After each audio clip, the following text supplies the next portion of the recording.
यदि किसी और के प्राण देने से कान्हा के प्राण बच सकते हैं तो हम में से हर कोई अपने प्राण देने को तैयार है, परंतु ऐसा संभव नहीं है भाभी, ऐसा संभव नहीं है।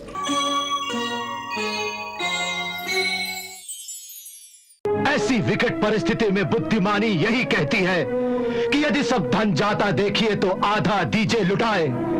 इसलिए हमें एक बड़ा कटु निर्णय करना पड़ेगा। अगर कृष्ण को नहीं बचा सके तो कम से कम बलराम को तो बचा लेना चाहिए। इस समय कंस के जो सैनिक और गुप्तचर हैं गोकुल के चारों ओर फैले हुए हैं। सबकी नजर केवल कृष्ण पर ही जमी हुई है। इसलिए कृष्ण को आज की रात गोकुल में ही खुल्लम खुल्ला रहने दिया जाए, ताकि कंस के आदमी भी गोकुल में केंद्रित रहे। इसका लाभ उठाकर रातों रात मेरे आदमी बलराम को लेकर निकल जाएंगे। उनके सुरक्षित हो जाने पर कल दिन में किसी समय मैं कृष्ण को साथ लेकर मथुरा की ओर कूच करूंगा। क्यों? मेरा ही पुत्र इतना सस्ता है कि उसे इस प्रकार खुल्लम खुल्ला दिन के उजाले में बलि की वेदी पर भेज दिया जाए?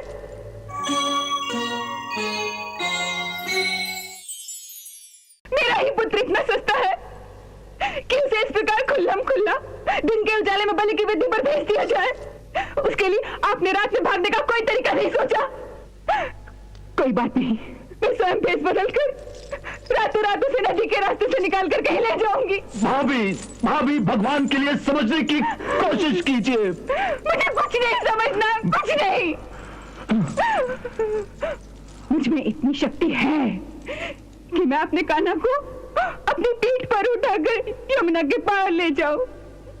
स्वयं भले ही डूब जाऊं मैं, लेकिन मैं अपने लाल को सुरक्षित पहुंचा दूंगी। यदि किसी और के प्राण देने से कान्हा के प्राण बच सकते हैं तो हम में से हर कोई अपने प्राण देने को तैयार है, परंतु ऐसा संभव नहीं है भाभी, ऐसा संभव नहीं है। यदि किसी और के प्राण देने से कान्हा के प्राण बच सकते हैं तो हम में से हर कोई अपने प्राण देने को तैयार है, परंतु ऐसा संभव नहीं है भाभी, ऐसा संभव नहीं है। क्यों नहीं है ये संभव? क्यों नहीं है ये संभव? क्योंकि ये देवी देवकी की आज्ञा है। उसे मेरे पुत्र की बलि देने की आज्ञा देने का क्या अधिकार है? क्योंकि वो उनका पुत्र है। नहीं, नहीं, वो देवकी का पुत्र नहीं है। वो देवकी का पुत्र नहीं है।